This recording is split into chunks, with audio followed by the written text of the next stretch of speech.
Tidak ada wasiat yang paling berharga dari seorang muslim untuk saudaranya melainkan senantiasa berwasiat takwa kepada Allah, karena itulah sebaik-baik bekal menuju Allah Subhanahu wa taala.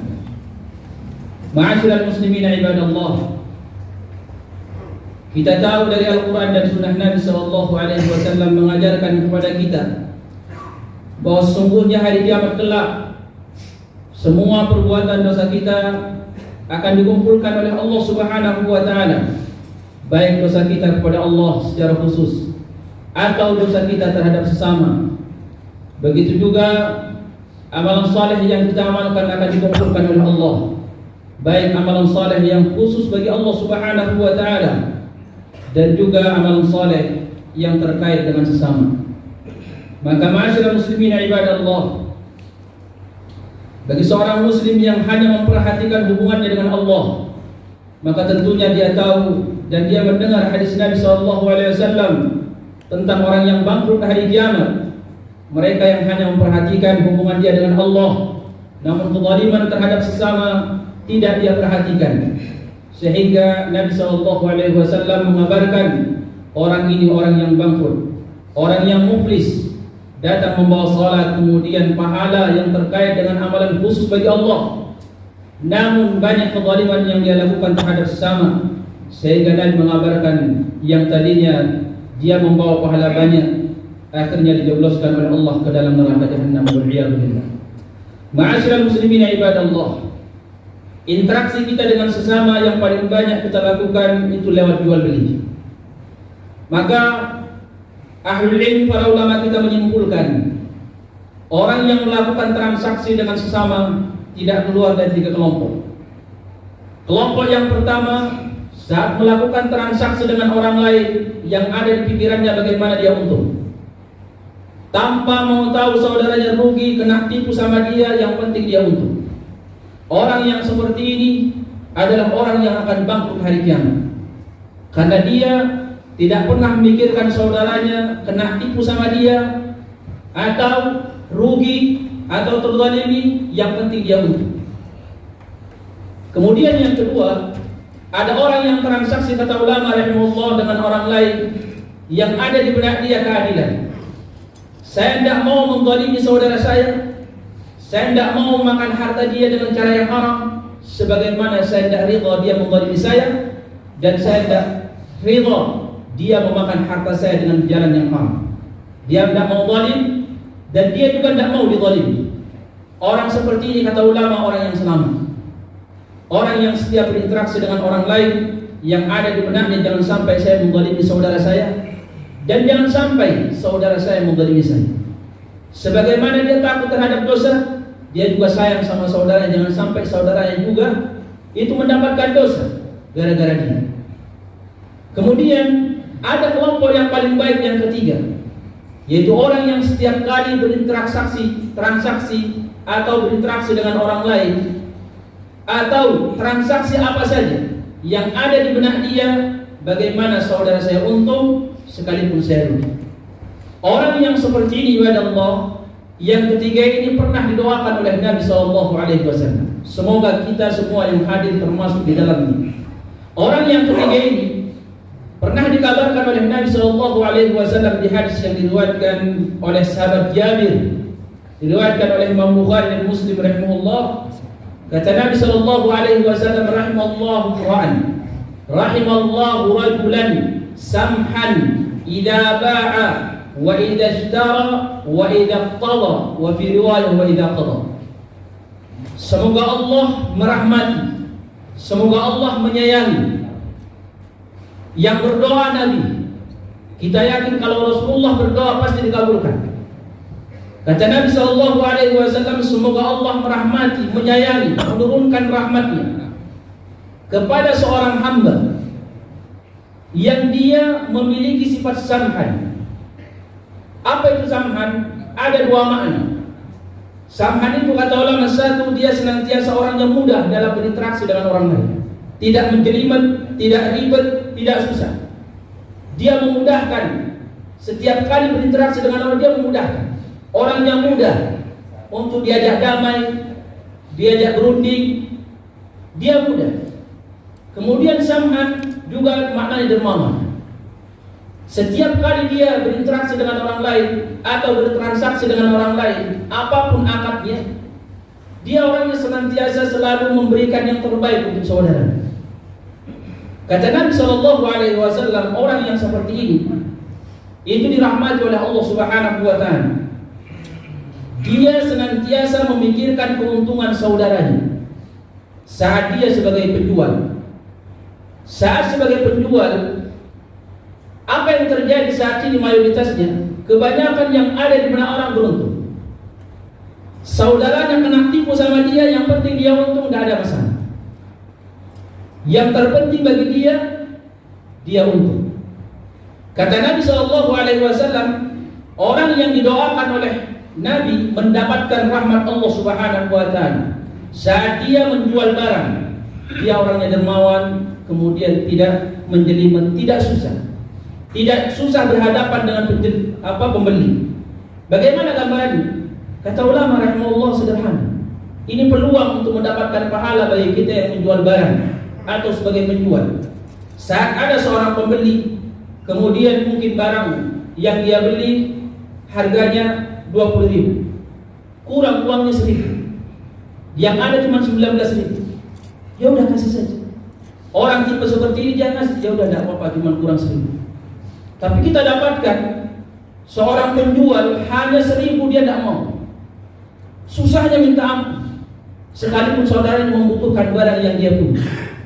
Ini maaf, kurang uang saya 1.000 atau 500. Tidak bisa. Untuk saya sedikit. Susahnya minta ampun. Kemudian sebagai penjual dia tidak mau menipu saudaranya. Kalau dia tahu ada cacatnya di barang dia, maka dia jelaskan.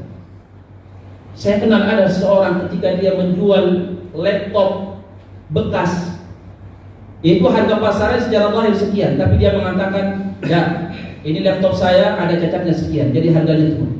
Subhanallah.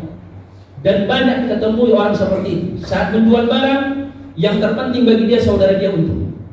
Saudara dia untung, dia tidak terlalu menjelimet, ribet, sulit saat dihadapi oleh para pembeli. Saat pembeli barang datang kepada dia, kemudian dia ambil barang sudah serah terima. Mungkin penjualnya, pembelinya begitu melihat, oh ini cacat, dia datang kepada si penjual, maaf barang kamu cacat. Dia mudah menerimanya. Iya, jazakallahu khairan, karena kamu sudah ngabarin saya. Dia mau menerima. Orang seperti ini orang samha ketika menjual. Kemudian ketika dia sebagai seorang pembeli juga sama. Dia samhan, dia dermawan. Saat dia membeli satu barang yang harganya 20.000, bagi dia tidak ada masalah. Dia tambah jadi 22.000, jadi 20.000, tidak ada masalah bagi dia. Ini orang samha. Apa ruginya kita tambah 1.000, apalagi kita sekedar beli sayur di samping jalan, ibu-ibu, kakek-kakek.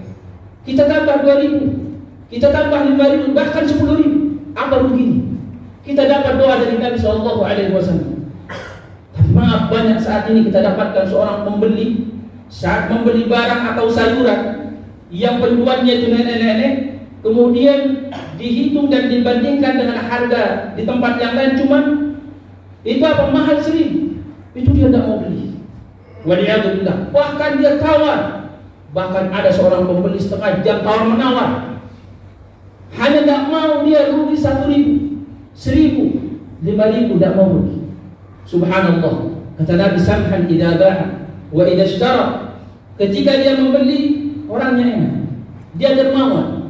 Dia kasih harga di atas harga daripada barang yang dia beli.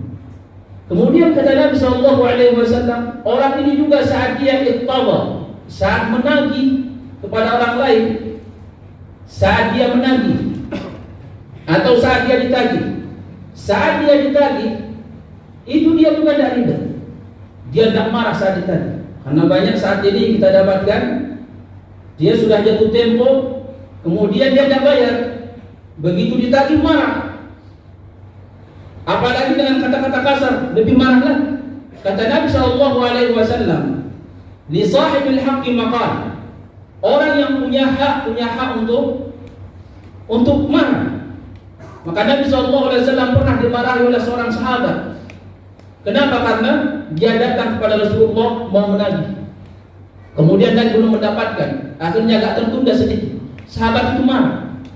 Sahabat ini ketika marah mau digebukin sama sahabat yang lain. Kata Nabi, "La, jangan. Fa inna li sahibil haqqi maqam." Karena setiap orang yang punya hak, dia punya hak untuk marah. Jangan malah kita yang ditagih marah.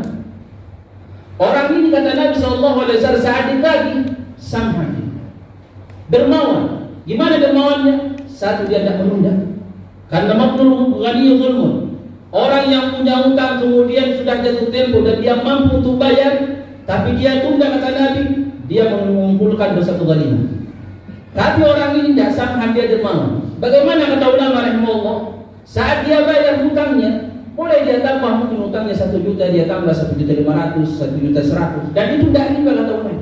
Kata Ibnu Umar radhiyallahu anhu, kalau seseorang memberikan piutang kepada orang lain, kemudian orang yang dikasih piutang itu membayar di waktu yang sama yang sesuai disepakati, dan dia bayar dengan yang lebih, itu tidak ada masalah. Itu samhan di dalam membayar utang. Itu memberikan pembayaran utang dengan cara yang baik yang akan mendapatkan doa dari Nabi, dan itu tidak riba. Kapan riba? Apabila disyaratkan dari awal. Saya pinjamkan kamu uang 100.000, nanti 1 minggu yang akan datang kamu bayar 120.000, itu haram. Itu riba. Tapi kalau kita meminjamkan uang kepada orang kemudian dia kembalikan dengan yang lebih, itu tidak ada masalah. Dan itu samhan. Itu dianjurkan oleh para ulama rahimahullah ta'ala. Ketika kita samhan saat membayar utang, tidak marah, kemudian bahkan kita berikan lebih. Wa idza qadha, dan juga dia samhan, dia dermawan saat menagih. Karena biasanya orang menagih, apalagi orang yang ditagih menjelimet dan sudah jatuh tempo, kemudian ditunda, dia akan marah. Dia akan marah. Nabi SAW mengarahkan samhan idza qadha. Dia dermawan saat menagih. Bagaimana dia dermawan saat menagih? Saat dia menagih saudaranya, kemudian dia mendapatkan kesulitan, saudaranya ternyata tidak ada duit, ya udah dia kasih tunda. Ya, besok saya kasih tunda 2 hari kau bayar. Ditagih lagi, ternyata dia belum bisa bayar, saya kasih tunda. Kalau ternyata sama sekali tidak bisa diharapkan bayar, dimaafkan. Nabi SAW mengabarkan, ada umat sebelum kita, dia orang biasa amal solehnya, tapi dia orang kaya raya, seorang pedagang, yudayin nas, dia memberikan piutang pinjaman kepada orang lain. Setiap kali tiba saatnya untuk bayar, untuk ditagih, dia berpesan kepada budaknya, kepada pelayannya, siapa saja yang nanti kamu tagih, kemudian dia minta ditunda, kamu tunda.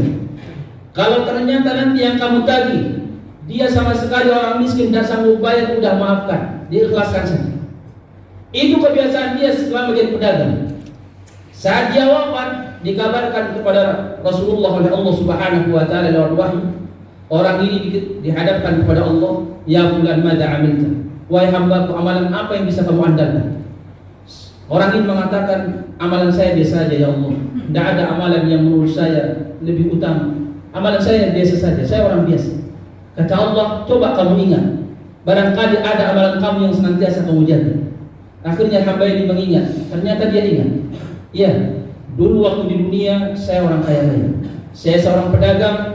Setiap kali saya memberikan pinjaman, tiba saatnya untuk ditagih, kata dia, saya pesan kepada budak saya, kalau nanti si fulan masih kesulitan dan dia minta ditunda, tolong ditunda. Kalau ternyata ada yang tidak sanggup bayar sama sekali karena dari penghasilannya, udah maafkan dia. Semoga Allah memaafkan kita semua hari kiamat. Apa kata Allah? Sebagaimana kamu sering memaafkan hambaku di dunia, maka saat ini saya memaafkan kamu dan saya masukkan kamu ke surga. Barakallahu li wa lakum fil Qur'anil Karim wa nafa'ani wa iyyakum bima fihi min adh-dhikri wa nafa'ani bima fihi min al-ayati wa dhikril hakim fastaghfiruhu innahu huwat tawwabur rahim.